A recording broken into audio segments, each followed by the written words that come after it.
Fox's Joe Buck has opened up about something that he did, an elective surgery, that led to him destroying or possibly destroying his career. Now, he is a Fox Sports broadcaster, and from what I hear, I'm not into sports news, he's very famous for his broadcasting. That is correct, Anna. Fox. He is. He does football and baseball. Now, he had a number of Hairplug surgeries, and apparently he had always been kind of insecure about his hairline. So at the age of 24, he started getting hair plugs. And he gave an interview to Sports Illustrated about one botched surgery that almost destroyed his career. Let me give you the details. He says, broadcasting is a brutal, often unfair business where looks are valued more than skill. I was worried that if I lost my hair, I would lose my job. Okay, that's bullshit.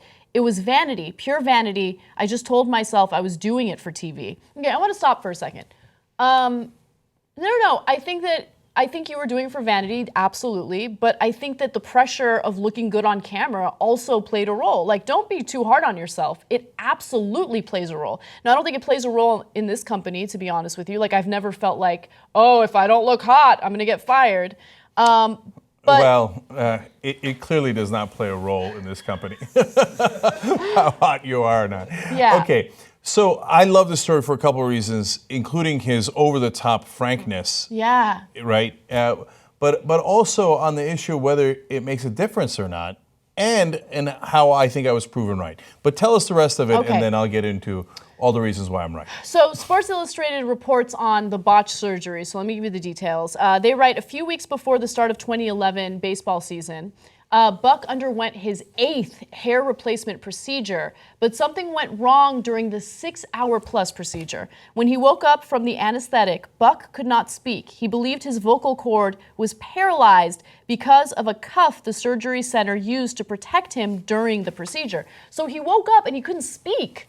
And that's obviously very important if you're a broadcaster. And so he had to take a very, very long break from Fox, and he made excuses for it. But in reality, he felt all this shame and embarrassment that he did an elective procedure that led to him, possibly ruining his voice forever.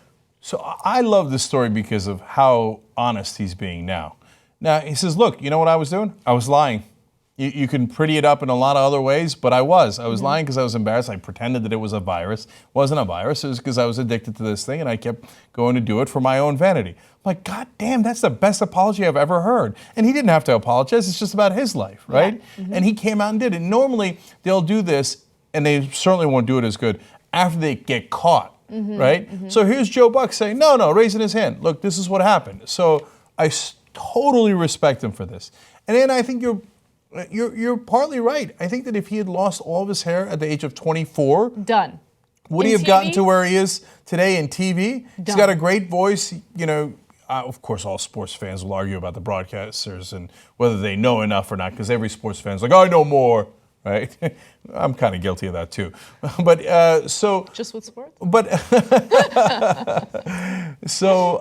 would he have made it if he was bald? Maybe, but maybe not. How many bald men do you see on camera, with the exception of Brian Stelter? Because I think that's the only person I can think of at the moment. Yeah. So there are some, but like, for example, Terry Bradshaw. But that's because he used to be a star quarterback. Mm-hmm. And he's older, so it's okay. He's allowed to be bald, right? Mm-hmm. And so when you're coming up, there is a ton of pressure. So now the last part of this is, I told you, man, like, be careful with plastic surgery, with any of these kind of surgeries. I'm not against them. I get why people want to do them. But you keep rolling that dice, and you do it 8 times, and at some point, you're going to run into trouble. I mean, how many stories have we done about plastic surgery? Mm-hmm. Sometimes it'll go wrong on the first try.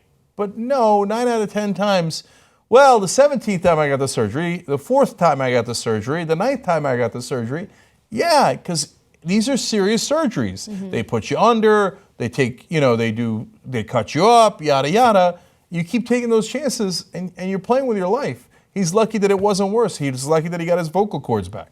So you're saying I shouldn't do cheekbone implants? No. I'm kidding. I don't want cheekbone implants. Like, I knew a guy who thought about shaving his hips. I was like, what are you thing. Wait, what? Yes. A guy? A guy. Why? Because he's like, oh, I need to look thinner. I'm like, dude, you're going to gain so much weight later anyway. Okay, shaving your hips? What are you going to do, an inch? Are you nuts? That is the most amazing thing I've ever heard. Yeah, and how many stories have we done about the butt implants? And then they inject concrete in there instead of what they're supposed to. And next thing you know, you're in a world of trouble. You always take a risk when you go under the knife. I'm not going to demonize or criticize anyone who chooses to, change something about their physical appearance because it's going to make them feel better. Obviously, I did that myself.